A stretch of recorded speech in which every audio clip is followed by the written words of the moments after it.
Hi, and welcome to the 53rd episode of the Machine Ethics Podcast. This episode was recorded on the 3rd of February 2021.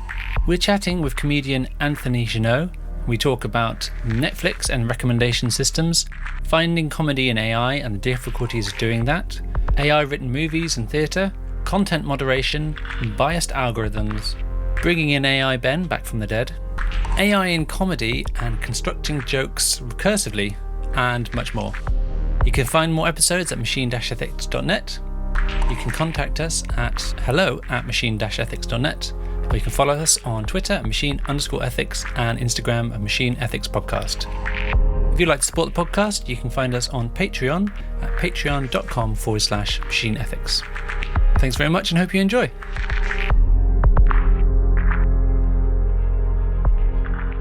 Anthony, thank you and welcome to the podcast. Thanks for having me. If you could please introduce yourself, tell us who you are and what you do. So I am a comedian when that's not an illegal thing to do. And yeah, I have a podcast which I was thrilled to talk to you on where we discuss various things. And I think machine learning is obviously one of those things that kind of, I guess it's so different to what people expect it to be, right? Because in sci-fi, they expect Terminator and this and that. And so I think if I was to ask people about machine learning or like, what do you think of the ethics of machine learning down at the pub? People would be like, Anthony, are you stoned again? And I'd be like, no, but actually, what do you think? And they'd probably say like, oh, I just don't think it affects me. Whereas I look around and I'm like, dude, I mean, sure, it doesn't affect you if, you never read news or you're not trying to date someone right now or you don't watch movies and TVs on Netflix. But if you do any of those things, I'm pretty sure it does, I've never heard it. What is this Netflix? What is that? So I've not really looked too much into it, but I believe that it is a kind of decoy activity that you suggest to somebody if you're hoping to take them to bed that night. Ah, okay. Do you know what's an interesting thing is for AI skeptics, I think Netflix is a really great example of a reason why people maybe are like, oh, surely they're not that sophisticated, because I've read that Netflix is using AI to help inform some of its content creation, right? And there is no way an intelligent AI would ever give Adam Sandler a multi-million-dollar movie deal. Like, there's no intelligence in that decision. I think they have algorithms that like check to see what are missing, right, in the catalog. You can go, okay, loads of people are watching these romance films, and lots of people are watching vampire films, and lots of people are watching these documentaries about making supercars or something like that. And then there's this Venn diagram of people who like all those things, but there's no programming which incorporates all those things. And that's how they can go, okay, we're going to make that, which I find it's fascinating because it's really uncovering this like weird diamond in the rough. And you're still hoping that it's going to be a good program or like it's going to work out or whatever, that they're fulfilling that need, which is actually a need that is wanted. But you can get some really bizarre combinations of things that way. Yeah, like Wish.com, I imagine, is using the same kind of algorithmic decision making because it's like, do you want an ashtray that is also a resume? Like, no, nobody wants that. I feel like that's a lot of things in life, though, that there's lots of things that are wholly unnecessary, but they exist for some reason or another. And I don't know who's buying these things. I don't know. I got this thing about like unnecessary like products. Yeah. Oh yeah, like any $2 shop, right? Or here, like Poundland, right? Yeah. Like when you just go in and you're like, who woke up today and said, I need a Christmas decoration on January 3rd that is also a tote bag and can hold my nappies and also can turn into a crown at a costume party, and I need that for £1 and I need it really, really quick. I probably do need that, actually. That's one thing. I mean, I've got 2 kids and maybe you've just hit upon the most perfect idea unbeknownst to you there. Tomorrow on Wish.com. I've not heard of this Wish.com. I don't know if it's one of those things. No, I'm like not joking. I'm legitimately, what is that? They are, as far as I can tell, a massive, massive advertiser on Facebook. And they are like the $2 store of the Facebook advertising world.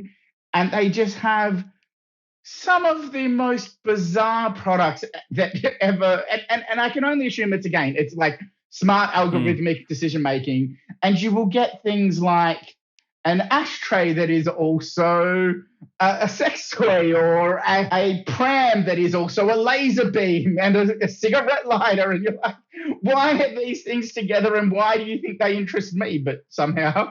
You know that you obviously fit in a demographic who want to buy tat, and you have bought something in the past that has elucidated them to the fact that you are suggestible in some way. Obviously, like following on from the podcast that we did together, which was excellent, obviously, so go check that out.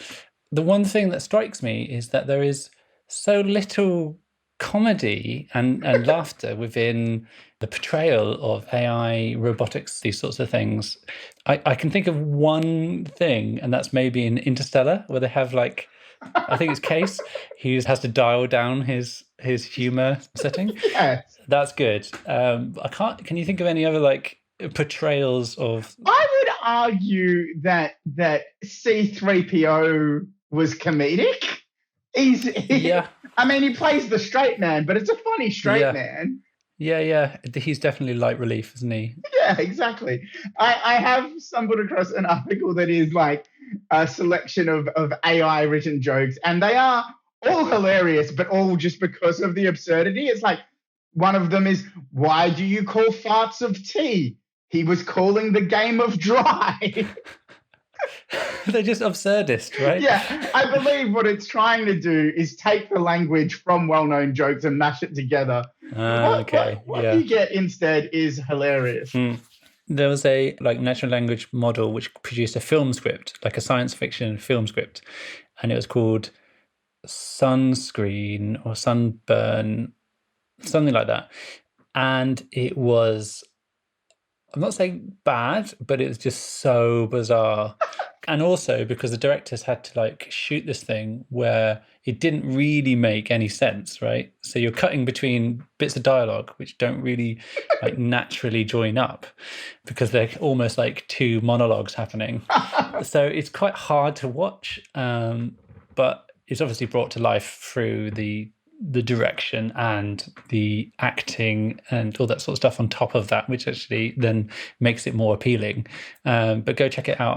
I'll put a link to it in the show notes as well. I mean, just listening to it, it does sound, again, not to harp on poor Adam, but it does sound like it's more worthy of a film contract than Adam Sandler. So, you know. You've got a real beef with Adam Sandler, man. What's the deal? What's he ever done to you? I found that the name of the film was Sunspring, and it was actually in 2016, so that's quite a while ago in technology terms. So kudos to them. I wonder if they give it a sequel.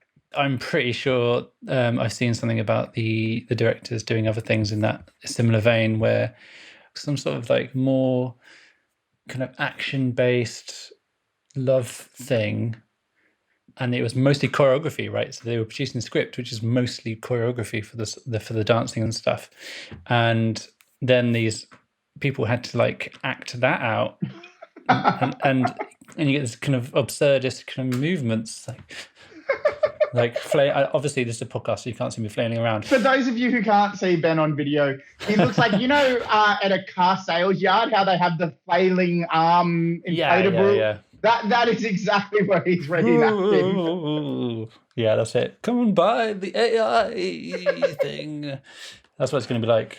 Are you not worried that you're, given the puns and the jokes that we can now automatically create, that your future career is going to be gazumped by these AI? I mean, we need to get back on stages before I even worry about That's true, that. yeah. But it is interesting, right? Because I have long suspected that the long-lasting impact on comedy of the pandemic will be that people are more absurd in their humor because we've had to be by being locked in. And if that is what comedy becomes, then it's right for machines to go over the top because that's what they're going to do best, right? Yeah, definitely. I mean, I think they should do all your writing in that case. Yeah, get them in on this podcast. You can talk to an AI. Yeah. How much easier would that be as a podcaster if you could just talk to the machine and never have to be like, does 9 p.m. work for you? Nah, you just boot up your machine. I'm definitely gonna have to do that in a future podcast. There is a theatre show which I haven't seen, which I'd like to see by some fellow technical lovely people in Bristol, and it's called I Am Echoborg, and it's about your job is to be the voice piece for the AI, and it's like a job interview, right? So one of the audience members goes up and is the voice of the AI, and another second audience member comes and sits and is interviewed by the AI. And it's quite, I mean, I haven't seen it again, but it's a bizarre thing because you're still having that human interaction, right? But the humans being like the puppet in this situation. And they're having to repeat these things, which are sometimes odd and bizarre or straight. And they're having to put it on their own twist on it as well. So next time, maybe I'll get you on, but I'll present all the language to you through an algorithm, and you're going to have to just speak it however you like to speak it. You'll perform the interview. How's that?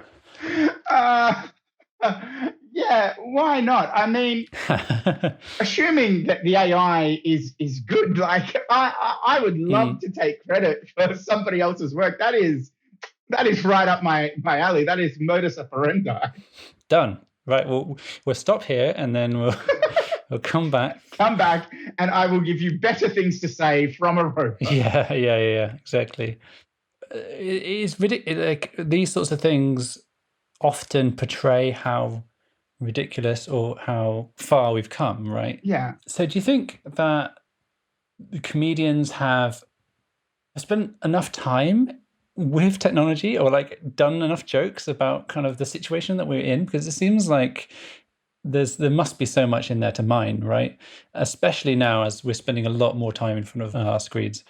It's a really good question. And I think giving you a completely unfunny answer as if to point out the difficulty of comedy about it is that the keys of comedy is like getting to the point really quickly. And so you have to kind of use these broad brush strokes that everybody understands, right? And the problem with AI, I think, and obviously we contribute to it by not talking about it, is there is just so much to unpack. And there is so much to unpack in terms of like what people expect it to be and what, as we kind of discussed at the top, what it already is that people kind of, I think, filter out of fear, right? If people actually took stock and listed out, okay, AIs influence me here throughout the day, you'd be like, what the hell? Like someone or multiple things that I've had nothing to say over, nothing to do with,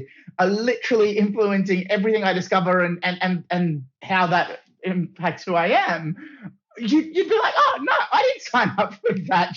But because the cognitive dissonance helps us just, it's convenient. I could think about the way that Google Maps is absolutely intrusive and doing all these things. But then also, where am I going to get my coffee? So it's a really hard one to unpack from stage.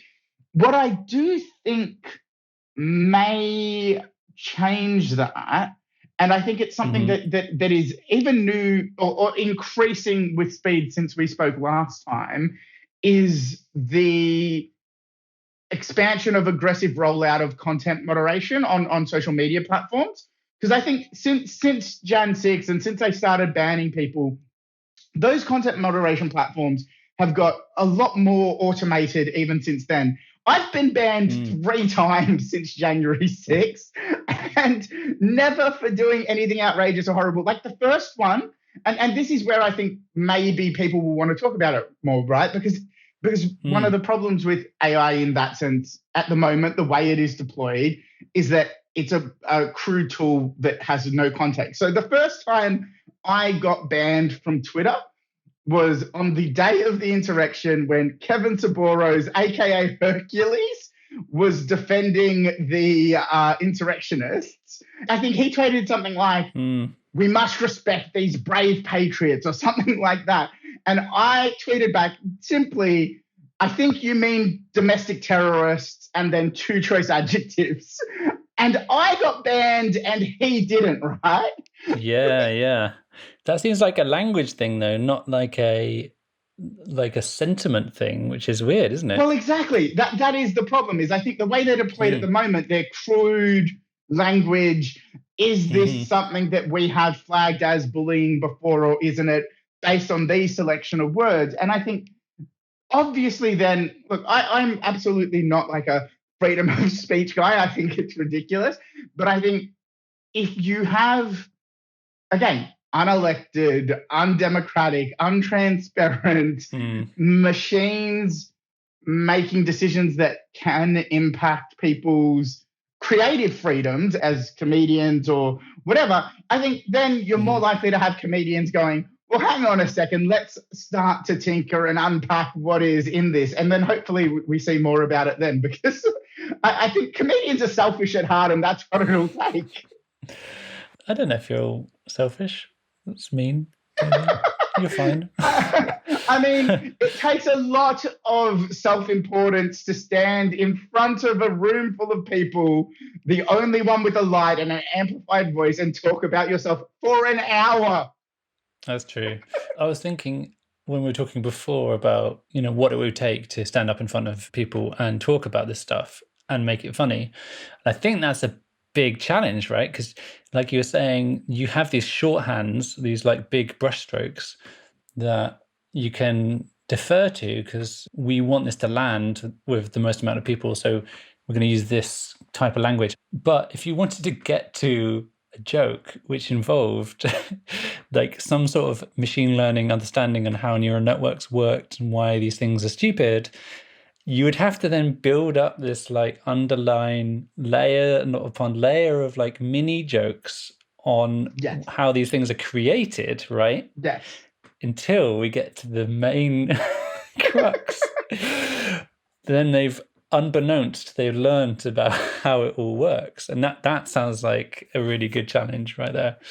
I think that is exactly right. Like if you wanted to tackle that subject, that's what you would need to do. Because essentially, to be able to land your ultimate punchline, you need everybody to take them along the way and explain everything. And everything you need to explain needs to be a good joke and needs to get to the punchline within about a minute. It gets super meta. You'd end up like one of those crazy people with the pin boards and strings. And although that could be a great prop for the show. Yeah. I'm expecting that once the show's open, all right? Well, I've got enough time on my hands, right? Yeah, exactly. I have a question for you on that. So again, hypothetically, we're going down this rabbit hole. I imagine as somebody who actually pays a lot of attention to AI, you get just like a bunch of ridiculous and funny examples of it going wrong. What are some of those that, as I'm writing the show, I need to be like, that's where I get them. That's where I get the laugh. The problem is that a lot of the stuff that I do really emphasizes the negative, right? They emphasize like, this is a big problem because of X, because this person was misidentified and now they're really annoyed. Or like, it's to do with those bigger kind of headline stuff. And I was trying to research some stuff for today, but what is stupid is the ways that things can fail, like face recognition. In China, for example, was recognizing the CEO of some company's face on a bus as a jaywalker. And you get these like lovely like things that tie together because no one's thought about it. Not they haven't thought about it. They haven't covered off all these kind of strange eventualities, right, in the design of the products. So you get like these, really wealthy people getting fined on a daily basis. Probably with their own technology, which is quite nice. I think that's a good example. Yeah, I mean, it is a great example of due diligence if it is his own technology. Yeah. I remember watching a TED talk of a facial recognition designer who, to get some of the products she was working on, had to use a white mask to get the machine to recognize her face. And it's like, you've really messed something up quite bad if a expressionless mask is recognized above and beyond an actual human face.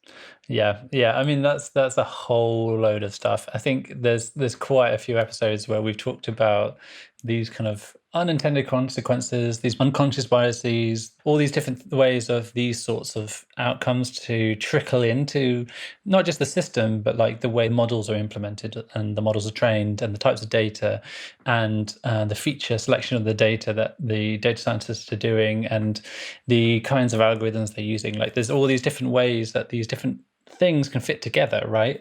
And all these opportunities to pull the lever and to pull the lever in a certain direction, and there's always a human pulling that lever. So like that's the really important thing about all these technologies, that but we're not quite at that kind of self-creation bit yet. So yeah, I think those things are pretty horrific and pretty stupid, but I guess it's easy for me to say on the side of the mic, right? But see, this is the question I have, because I'm gonna stick with you. I'm gonna say that I think it's pretty stupid on the basis of this, right? Like, I am not smart enough to put together one of those platforms. I wouldn't know the first step, and so it's clearly very smart, very intelligent people working on these things, and there are enough examples of it going wrong for people to be like, oh, maybe we should just do some testing before we put it out in public. And yet these clearly smart people keep making this clearly dumb mistake. And I get that there's a lot of levers, but at some point you just test it. Yeah. Well, you can imagine how that plays out, right? So you're in this big company and you're like, okay, so we've got this new face recognition thing, which is going to tell us whether you're happy or sad or something. And for some reason, we want that. And, you know, you're Jeff, and Jeff is, you know, Caucasian British person. And he tests it out on himself and goes, okay, great. Like it says I'm sad or whatever. And then he goes to Jackie, who's in the next office. And Jackie's a, you know, Caucasian American lady. And she comes in and it works for her. And then they, you know, test with someone else, and maybe they even do some more testing, like outside testing, and it still works. And that testing pool is always going to be much smaller than the millions of people that are going to use it, right? So that's what you're fighting against. So the problem is that we can't test on 7 billion people. You can't test on 7 billion people, but you can test across a demographic of that 7 billion people, right? You can do, you know, better and worse testing.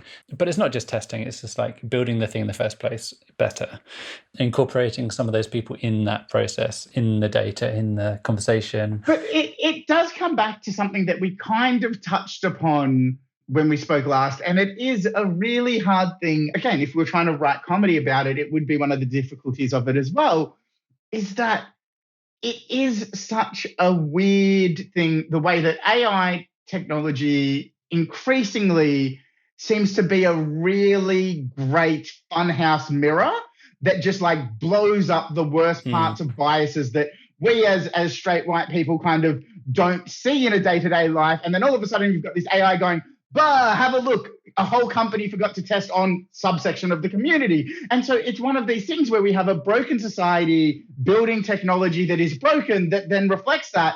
So it gets very hard to go back to the AI and go, ooh, bad AI. No, like people making bad AI. Yeah. And I'm going to get slightly more technical on you here to try and explain how I feel about that. But these machine learning systems learn from data, right? So they, a lot of them aren't generating causation. They're not generating X does Y because of Z, right? They're generating these things are correlated. So if you give it data that has those biases in it, e.g.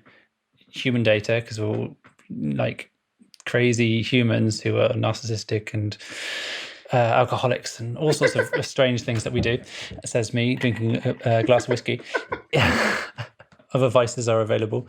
It's going to pick up on the data it's given, right? In a lot of these instances, the machine learning systems, the AI isn't going, oh, that's interesting. That must mean that that's a thing.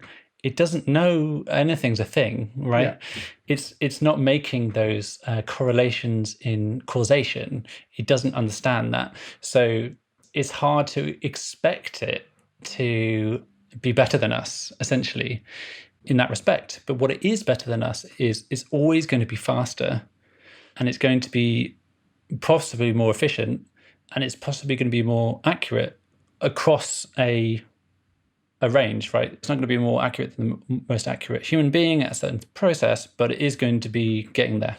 So you can kind of go, well, I can't look at 100 million images and work out like all the cats in them in 10 minutes. You can't do that. Like that's not as a human being, that you just can't. But you could probably do that better than the machine given more time, right? Yeah. You could definitely do that. Yes. So that's not what the machine learning things are giving us. They're giving us this other stuff, which is speed and efficiency and the correlation stuff. And it's kind of up to us to then, at the moment, like I was saying, put these two and two together, investigate things, work out how things work, and tease that out, and then make slimmer models that don't incorporate all that crap, because we actually now have learned something.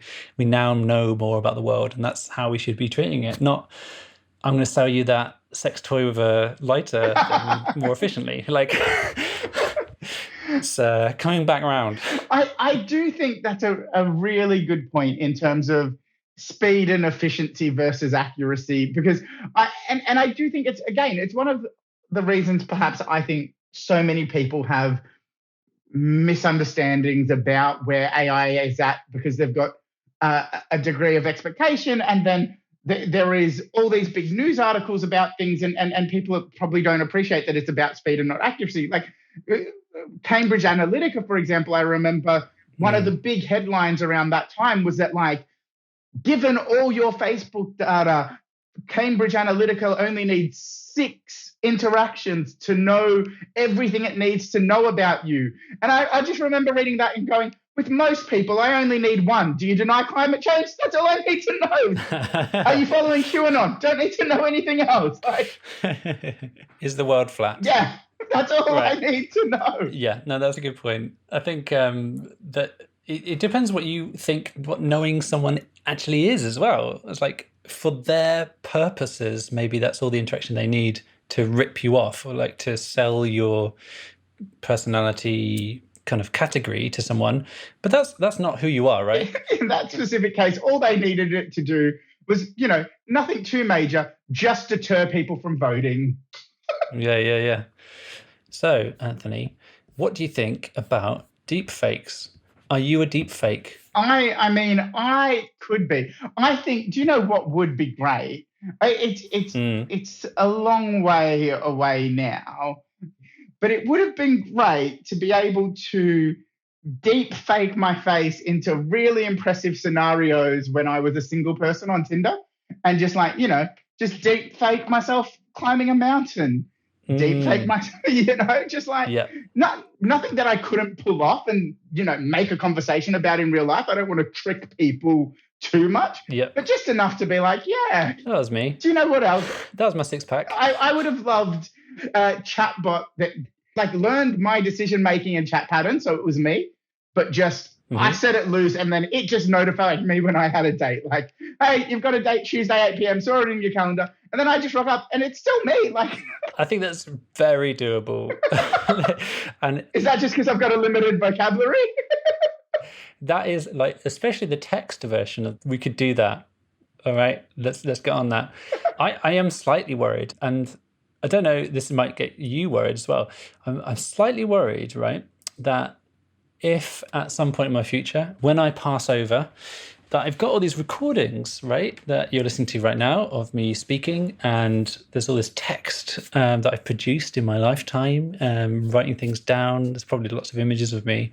I think you could just recreate a Ben. I'm not sure why you'd want to, but you could just do, well, Ben Byford. What do you think about that? And Ben Byford, have you not seen this? Because I'm about to blow your mind. it's serendipitous. I was talking about the future of dating recently, and I came across an article. Microsoft have just patented a technology that I believe the idea is that it will use your social media data, your speech recognition, your speech patterns, and 3D hologram imaging if the video footage is available. And it will be a bereavement tech. It'll be like, if you were to, knock on wood, tragically pass young and your family were like, no, we can never move on. It has to be Ben or it's nobody. I can't eat, I can't sleep, Ben or nobody. And then they can just, Microsoft will, charge them a butt ton of money for Robo Ben. And they can just install me in the middle of the table and I can just kind of float around answering questions. Help me, Ben Byford. You're my only hope.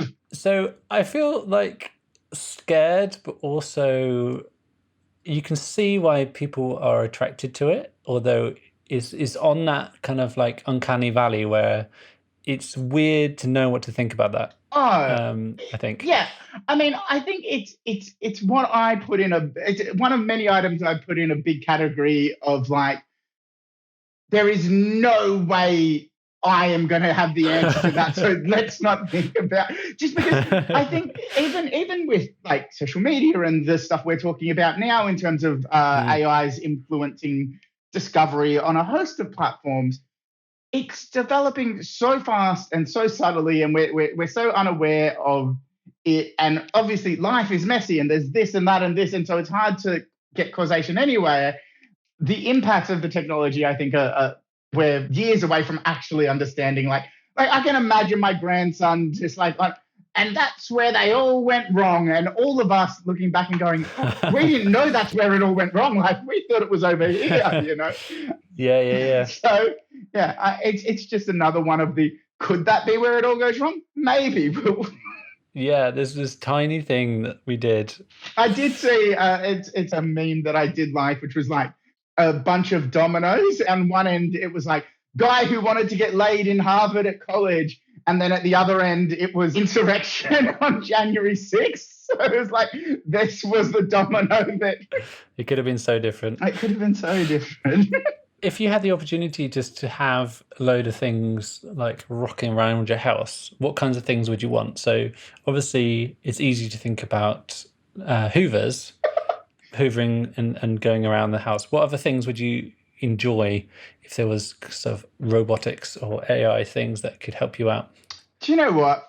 A lot of it comes down to, I think I'm a bad friend, because a lot of it comes down to conversational stuff. Like there are a lot of friendships that I have where I'm like, oh, you are a good friend, but a lot of these conversations are work. So maybe if I could just roll the AI out on some of that. I make terrible fashion decisions. I would really like help with that. Just like, even, do you know what? All it needs to be is a mirror that goes red if I have toothpaste on my face. That's it. If I'm leaving the house with toothpaste on my face, it goes red. I go, oh, toothpaste on my face, go back in. That must happen at some point, right? Yeah. There must be some sort of patent for a mirror that tells you how you are today compared to how you've been in the past, and what the time is and what calendar of things you have, and whether you should take your vitamins and stuff like that. I'm sure that there's something like that in the works. I mean, Tinder would have a buttload of data on like what people are likely to swipe right on or left on or whichever. It's been a long time. But so all you do is you take that data and you put it on a mirror and it gives you like percentage somebody would swipe on you today. Boom. Oh man, that reminds me of a thing that we used to teach in one of the data science courses I worked on, and it was around Uber, right? So they have all this locational data, and quite a few years ago now, they put out this blog post which was about rides of glory, I think they were called it, or fares of glory, and they were about this Venn diagram, like this correlation of rides that were happening in cities, so they could compare against different cities, of how many people and at what kinds of times of the day you would have passengers leaving from probably a work address or some sort of other address, going to an unknown, never been before address, and then coming back like 6 hours later to their home address, and correlating that with this ride of glory, right? Or this, one night stand, basically. Yeah. let's be more vulgar. Yeah, yeah. And they were calling out like more promiscuous cities and stuff. Ah. Yeah. I do love when companies use data for like in an anonymized way for clever stuff like that. Like when Spotify, like the million people who played All by Myself on Valentine's Day, we see you. I'm like, yes, give us that wholesome content. Because that's like human nature stuff. That's like that mirror back on us, right? Yes. And a lot of this stuff is off, like coming back to the bias and things like that, is often like portraying what it is that we aren't seeing about ourselves, or what necessarily we couldn't see because there's just amongst all this information, right? And it goes, well, there's a correlation there, and it's because lots and lots of people just happened to do this weird thing at this weird time, and we didn't know, and no one talked about it, you know? Yeah. And now we can see that. Yeah. I have a friend who is like, because obviously there are bits and pieces of things that are trying to do this right now, but unsuccessfully. But he's got like a smart watch, a smart ring, and one of them is like temperature, and one of them is mood, and one of them is heart rate. And then they all plug into his smart app, and it's like, oh, I mean, you are getting lots and lots of data on yourself. What does it tell you? I mean, I'm sure someone somewhere will find this profitable, probably. There is a good website for that, actually, with people who are obsessed with like making notes of certain things about themselves. So it's often people who will like note down like when they have a stool, like pass a stool, like every day, and they'll upload it to this website, and you can cross compare all this stuff. It is bizarre, but also fascinating. So yeah, there's all sorts of people doing all sorts of things. So I'm not surprised at that behavior, to be honest. That's without the apps, right? It must get even worse. Yeah.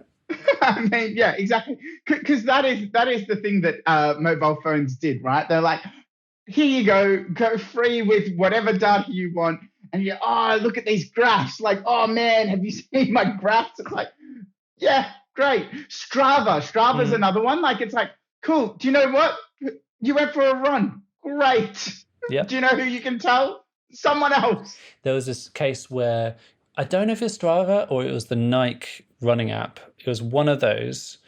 And Strava or Nike put up the information of like popular runs in different places, right, across the world.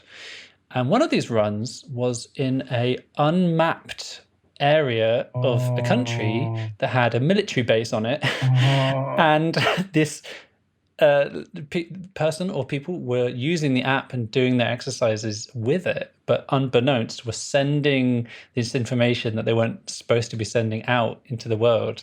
And they could now kind of, you know, someone could pinpoint where they are, basically.